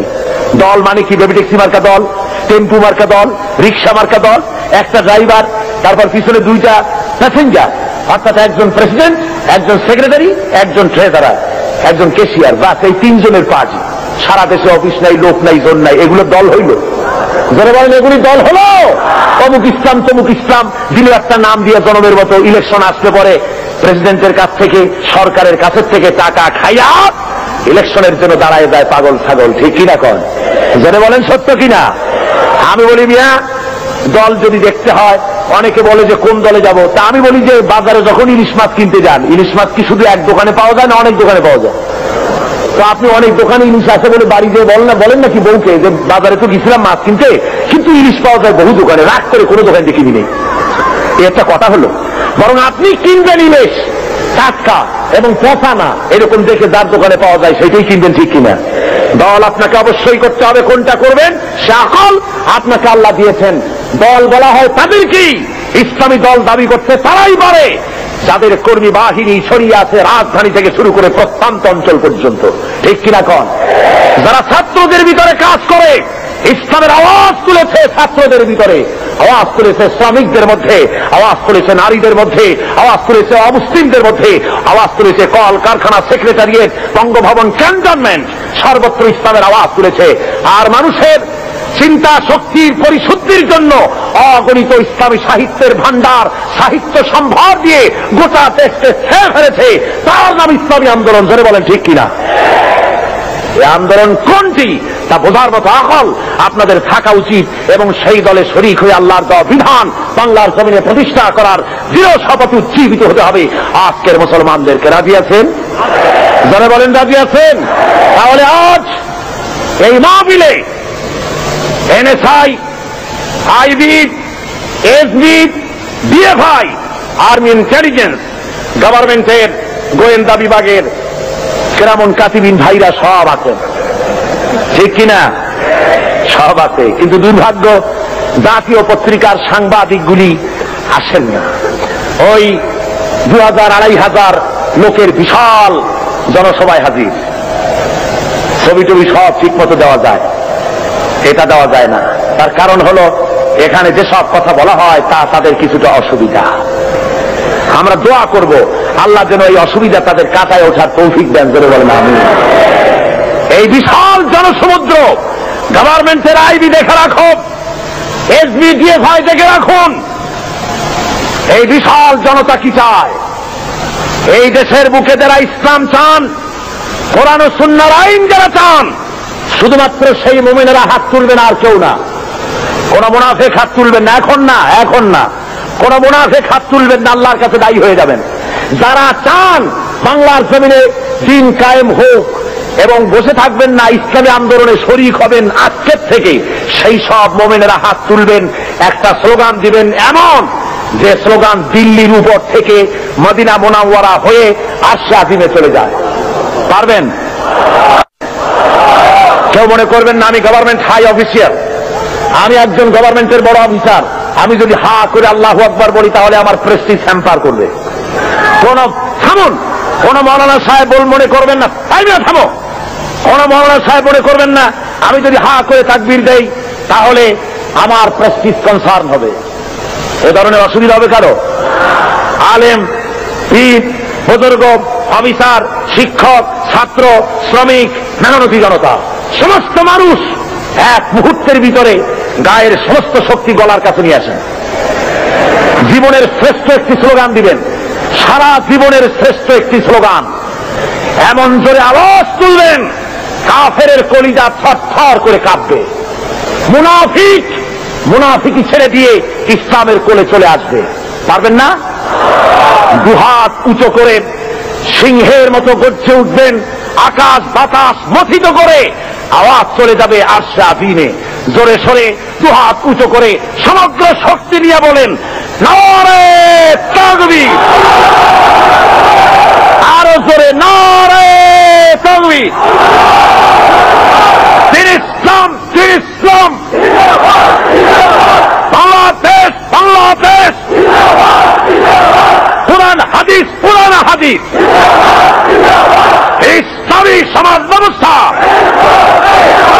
ইসলামী সমাজ ব্যবস্থা, আল কোরআনের আলো ঘরে ঘরে জালো, সারা বিশ্বের মুসলমান নারে তাকবীর, আরো জোরে নারে তাকবীর। এক মুহূর্তে বসে পড়ুন, এক সেকেন্ডের ভিতরে বসে পড়ুন, জোরে সোরে জিকির করেন লা ইলাহা ইল্লাল্লাহ।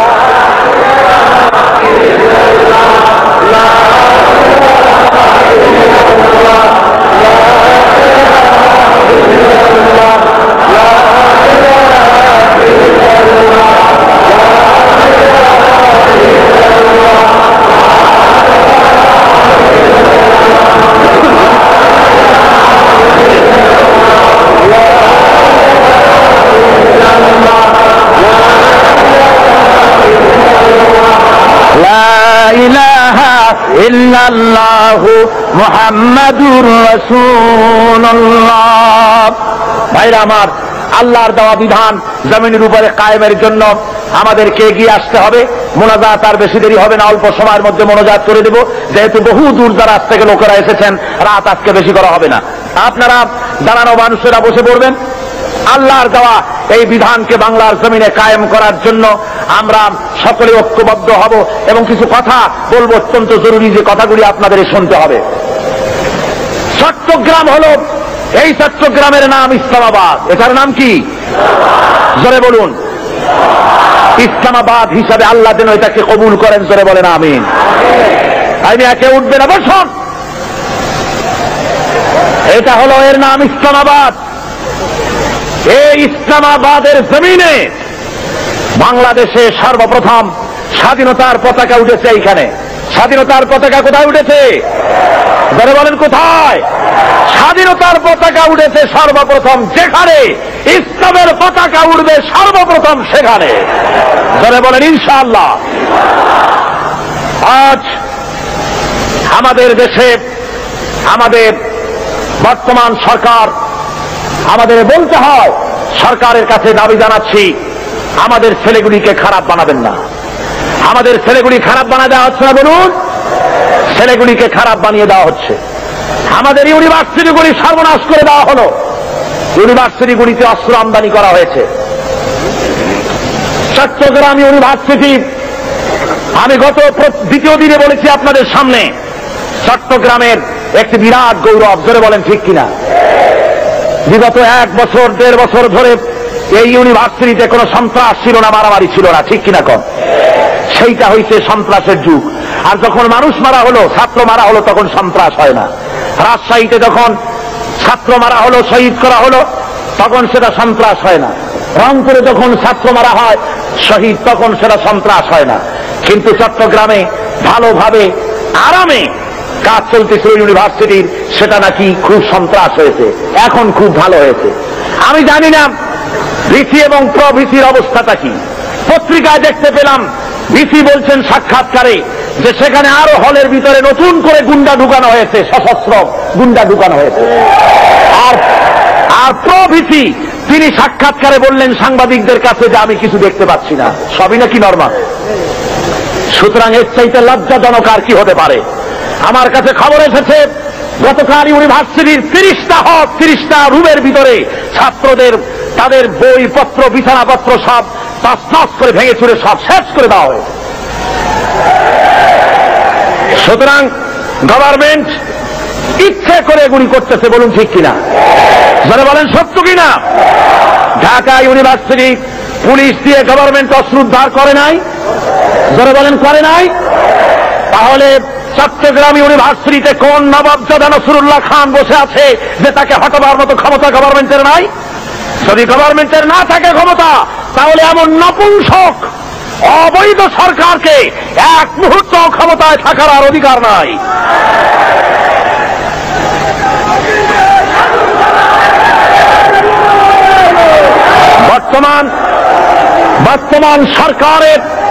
বর্তমান সরকারের ছত্র ছায়ায় সরকারের মদতপুষ্ট হয়ে কমিউনিস্টরা হাইজ্যাক করেছে হলগুলি। সেখানে ইউনিভার্সিটি খুলে দিলে পরে আপনারা বিশ্বাস করুন রক্তের গঙ্গা বইয়ে যাবে। ওরা অস্ত্র নিয়ে লোক ঢুকায়েছে, সাধারণ ছাত্র ছাত্রীদেরকে তারা জবাব করবে। এ কমিউনিস্টরা ইসলামের দুশমন, বাংলাদেশের দুশমন। বাংলাদেশের বুকে 10 কোটি তাওহীদি জনতার দেশে কমিউনিস্টদের রাজনীতি করার কোনো অধিকার নাই। সুতরাং গভর্নমেন্ট যদি পুরুষ হন, মুনাফেক যদি না হন, তাহলে আগামীকাল ইউনিভার্সিটি ঘেরাও করে পুলিশ মিডিয়া ঢুকিয়ে দিয়ে অস্ত্র উদ্ধার করে শিক্ষার পরিবেশ তৈরি করুন। এ দাবি আজকে তাফসীরের মাহফিল থেকে আমরা তুললাম। কি বলেন আপনাদের সকলের দাবি না? আল্লাহ রাব্বুল আলামিন আমাদের সকলকে এই রাস্তার উপরে পরিচালিত হওয়ার তৌফিক দান করুন, যেন তার দ্বীনকে আমরা যেন এগিয়ে নিয়ে যেতে পারি এবং সত্যিকারের মুসলমান হতে পারি। জোরে বলেন আমিন। আল্লাহুম্মা আমিন। ربنا ظلمنا أنفسنا وإن لم تغفر لنا وترحمنا لنكونن من الخاسرين ربنا لا تزغ قلوبنا بعد إذ هديتنا وهب لنا من لدنك رحمة إنك أنت الوهاب ربنا فاغفر لنا ذنوبنا وكفر عنا سيئاتنا وتوفنا مع الأبرار ربنا وآتنا ما وعدتنا على رسلك ولا تخزنا يوم القيامة إنك لا تخلف الميعاد أي الله ربنا العالمين বিশাল এই জনতা নিয়ে তোমার দরবারে হাত তুলেছি রব্বুল আলামিন। কোরআনে কারীমের মাহফিল বড় আশা করে হাত তুলেছি, মেহেরবানি করে আলোচনার সওয়াব রাসূল করিম সাল্লাল্লাহু আলাইহি ওয়াসাল্লামের রূহ মুবারকে পৌঁছায় দাও। तमाम পৃথিবীর মাটির নিচে মুমিন মুমিনাত যারা শুয়ে আছে তাদের রূহের উপরে সওয়াব পৌঁছায় দাও রব্বুল আলামিন। আমাদের মা বাপ যাদের দুনিয়া থেকে বিদায় হয়ে গেছে কবরগুলিকে জান্নাতের টুকরা বানায়া দাও রব্বির হামহুমা কামা রব্বায়ানি সগীরা সবাই পড়েন রব্বির হামহুমা কামা রব্বায়ানি সগীরা আল্লাহ আমাদের মা বাপ যাদের বেঁচে আছে স্বাস্থ্য ভালো রাখো আল্লাহ তাদেরকে হায়াতে তাইয়্যিবা দাও সিহাতে কুল্লিয়া দাও খাতিমা বিল খাইর করো রব্বুনা রব্বিন কোরআনে কারীমের মাহফিলে বড় আশা করে আমরা হাত তুলেছি আমাদের জিন্দেগির সকল গুনাহ খাতা maaf করে দাও আয় আল্লাহ তাআলা জীবনে বহু গুনাহ করেছি গুনাহ করে করে জীবনটাকে নষ্ট করে ফেলেছি আয় আল্লাহ তুমি দয়া করে মেহেরবানি করে আমাদের জিন্দেগির গুনাহ maaf করে দাও রব্বুল আলামিন না বুঝে সওয়াব মনে করে অনেক শিরক বিদআত আমরা করেছি মনে করেছি ওতে সওয়াব হবে আমরা বুঝি নাই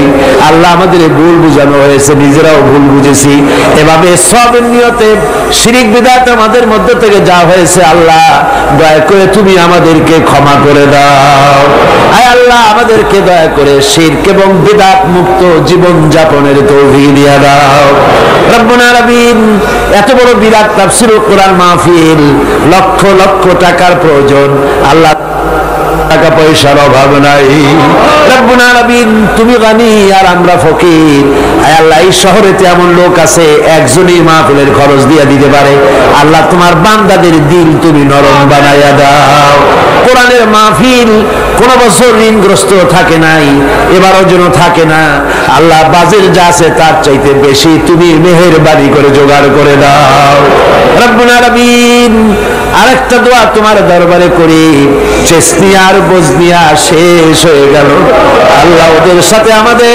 রক্তের সম্পর্ক নাই ওদের সাথে আমাদের আত্মীয়তার সম্পর্ক নাই ওদের সাথে আমাদের শুধু ঈমানের সম্পর্ক আল্লাহ ওদেরকে মেরে মেরে কাফেররা শেষ করে দিল মাবুদ বজনিয়া আর চেসনিয়ায় আরেকবার তুমি তোমার রহমতের ফেরেশতা পাঠায় দিয়া সাহায্য করো আল্লাহ কাশ্মীরের মুসলমানদের উপরে আরেকবার সাহায্য করো রব্বুল আলামিন এই মাহফিল আল্লাহ যত মানুষ আসে আল্লাহ বড় আশা নিয়ে আসে কোরআনের মাহফিলে অনেকের রোগ ব্যাধি আছে তাদের ধারণা কোরআনের মাহফিলে দোয়া কবুল হয় আল্লাহ তুমি দয়া করে এই ধারণা তুমি মঞ্জুর করে নাও যার যত রোগ আছে বালাই আছে ব্যাধি আছে আল্লাহ সকলকে মাফ করে দাও সুবহান রাব্বিকা রাব্বিল ইজ্জাতি আম্মা ইয়াসিফুন ওয়া সালামুন আলাল মুরসালিন আলহামদুলিল্লাহি রাব্বিল আলামিন ওয়াজআল আখিরা কালিমাতিনা ইনদাল মাউত লা